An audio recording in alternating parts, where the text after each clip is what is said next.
ऋषिकेश में चल रहे ई रिक्शा के खिलाफ ऑटो चालक भड़क गए। चालकों का आरोप है कि ई रिक्शा चालक नियम के खिलाफ हाईवे पर सवारियों को लेकर आवागमन कर रहे हैं, जिसकी वजह से ऑटो विक्रम चालकों की आमदनी पर फर्क पड़ रहा है।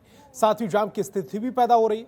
टेम्पो चालकों ने अपनी मांग को लेकर करीब 6 घंटे तक अपने वाहनों के पहिए जाम रखे और ARTO कार्यालय का घेराव किया है। मौके पर ज्ञापन सौंपते हुए ई रिक्शा के भविष्य में रजिस्ट्रेशन नहीं करने और अब उनके रूट तय करने की मांग की गई है।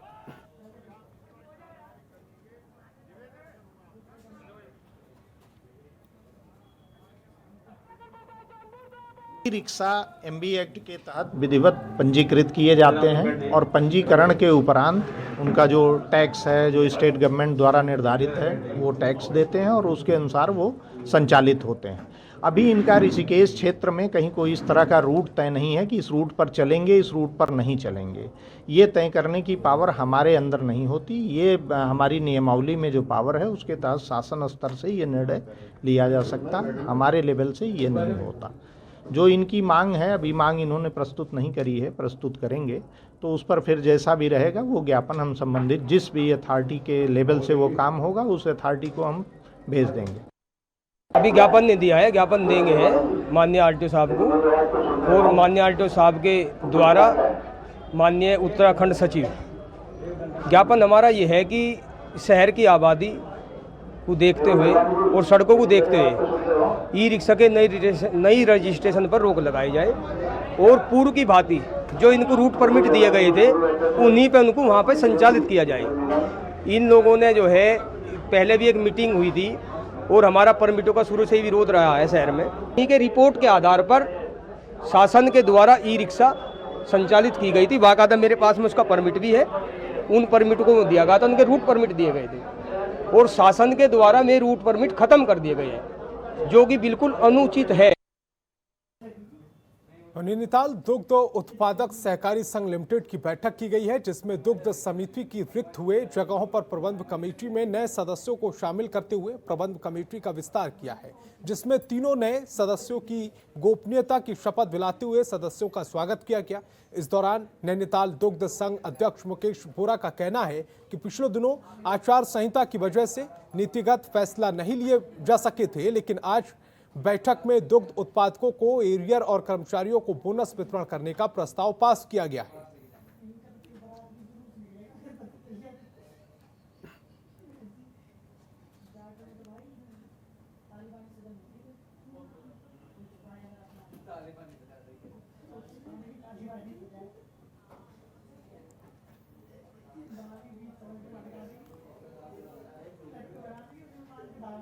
और हरिद्वार में अवैध खनन पूरी तरह से प्रतिबंधित है। बावजूद इसके लक्सर तहसील क्षेत्र में अवैध खनन धड़ल्ले से जारी है। दरअसल लक्सर तहसील प्रशासन आए दिन अवैध खनन से लदे हुए वाहनों पर कार्रवाई कर रहा है, लेकिन फिर भी अवैध खनन पर रोक नहीं लग पा रही है।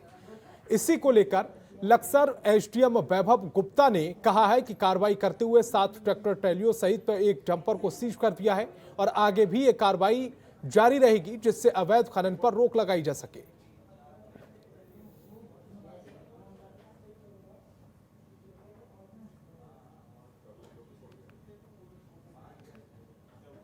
लगातार हमारे द्वारा इसमें मॉनिटरिंग की जा रही है और लगातार जो संबंधित विभागों की बैठक भी की गई है और इसमें लगातार दबिश दी जा रही है। तो कल भी इसमें हमारे द्वारा जो प्रवर्तन कार्य में के दौरान करीब 7 ट्रैक्टर ट्रॉली और एक जो डंपर है वो अवैध परिवहन करते पाया गया, तो उनको सीज कर दिया गया और उनके खिलाफ कार्रवाई की जा रही है।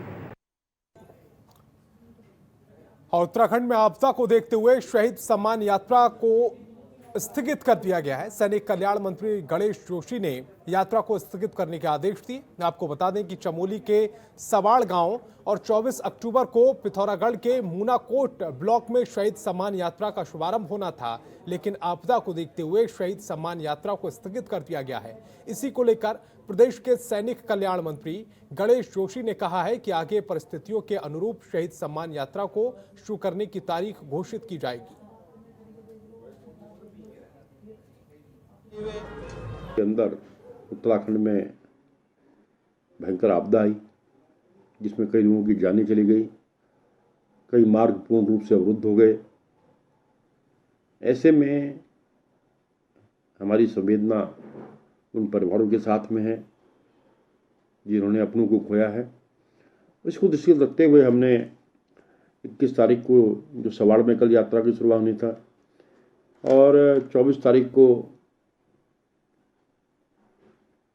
पिथौरागढ़ के मुनाकोट से उन दोनों यात्राओं को फिलहाल हमने स्थगित कर दिया है। फिर परिस्थिति के अनुसार नई तारीखें हम तय करेंगे। तो इस बुलेटिन में फिलहाल इतना ही। आप देखते रहिए जनतंत्र टीवी। खबरों के निष्पक्ष विश्लेषण के लिए सब्सक्राइब करें Jantantra TV and press the bell icon. Never miss any update.